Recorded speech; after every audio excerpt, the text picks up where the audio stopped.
जय श्री। तो बाबा एक क्वेश्चन मेरा और था कि अब हमें ईश्वर की भक्ति करनी है, तो लोग कहते हैं उसके लिए गुरु बनाना बहुत ज़रूरी है, उसके बिना कुछ काम नहीं होते। तो हम कैसे पहचानें कि सही गुरु कौन सा है और बेकार गुरु को हो कौन सा, क्योंकि अभी ढोंगी भी बहुत ज़्यादा घूम रहे हैं। तो हम पहचान किस तरीके से करें कि कितने गुरु बनाने चाहिए हमें?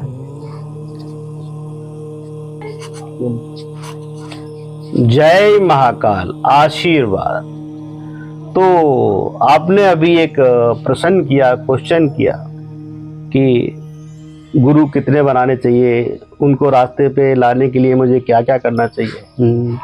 तो मैं बता देना चाहता हूँ कि आजकल के युग में इतने धर्म गुरु हैं कि जैसे सांप निकल जाता है तो पीछे उसकी लकीर होती है, उसको लाठी पीटते रहते हैं। जैसे कोई पुराने बुजुर्ग जैसे भी कई ग्रंथों में लिखा हुआ है उसके ऊपर बात पे बात मारते रहते हैं, ये होना चाहिए, ये होना चाहिए। उनको उस चीज का नॉलेज नहीं है और वही पुरानी चीजें उनको डील करते रहते हैं, तो पब्लिक बेचारी परेशान हो जाती है। दरअसल बात क्या है, अब आ गई गुरु की बात। तो गुरु, सबसे पहला गुरु, फर्स्ट टाइम गुरु जो अपना होता है वो माता होती है।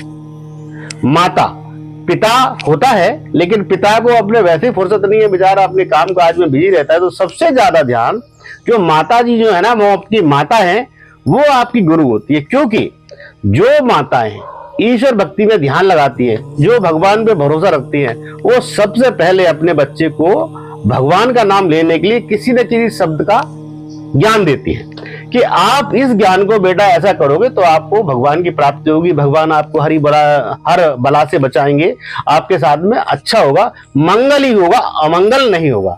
उसके बाद में दूसरा गुरु होता है आपके मास्टर, आपके टीचर, जो आपको ज्ञान देते हैं, आपको किताबों के बारे में सब कुछ पढ़ाते हैं। तीसरा गुरु होता है, तीसरा गुरु आपकी जब शादी हो जाती है, किसी की नहीं हुई है उनको पता नहीं है, जब शादी होती है तो उसमें ब्याह पढ़ने के लिए एक गुरु आते हैं, पंडित जी, वो होते हैं कुलगुरु होते हैं।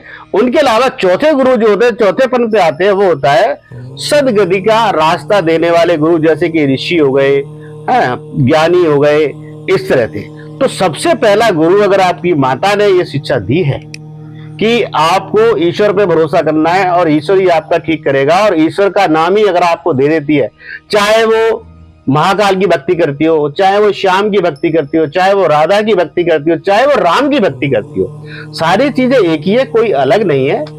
मानने का तरीका अलग अलग है लेकिन चीज एक ही है। तो सबसे पहली, अगर यानी हमारी माँ ने जो हमें शिक्षा दी है, जो हमें गुरु मंत्र दिया है, उस मंत्र के अलावा कोई भी मंत्र काम नहीं करता। सबसे पहली जो गुरु है वो हमारी माँ है। अगर वो माँ ईश्वर भक्ति में ध्यान लगाती है तो, अगर वो आजकल की तो माँ, तो आप जानते हो कि उनको शॉपिंग करने से फुर्सत नहीं है, वो जगह जगह घूमती है, जाती है, उनको पता ही नहीं है, और सबसे ज्यादा तो मोबाइल देखती रहती है। वो फेसबुक पे देखो क्या हो रहा है, इंस्टाग्राम पे देखिए मेरे फॉलोवर कितने हो गए, मेकअप पोतने से फुर्सत नहीं है, वो ज्ञान देंगी क्या। हाँ, लेकिन आजकल के युग में भी एक ऐसी माता है 1% जो अपने बच्चों को ज्ञान देती है। तो सबसे पहला गुरु है हमारी माँ। हमारी माँ ने अगर हमारे संस्कार ऐसे दिए ईश्वर भक्ति के लिए, तो आप बाद वाले भी गुरुओं को अगर नहीं मानेंगे या नहीं बनाएंगे तो कोई जरूरत नहीं है, आपको ईश्वर प्राप्ति अवश्य होगी। क्योंकि माँ ने जो आपके जहन में डाला हुआ है बचपन से, 4, 5, 6 साल से, और अब तक जो आपके सांसों में चलता रहा है, उसके नाम के अलावा कोई भी नाम आपको काम नहीं देगा। क्योंकि बाद में जब आप नामदान लोगे तो वो तो नामदान आराम से काम नहीं देगा।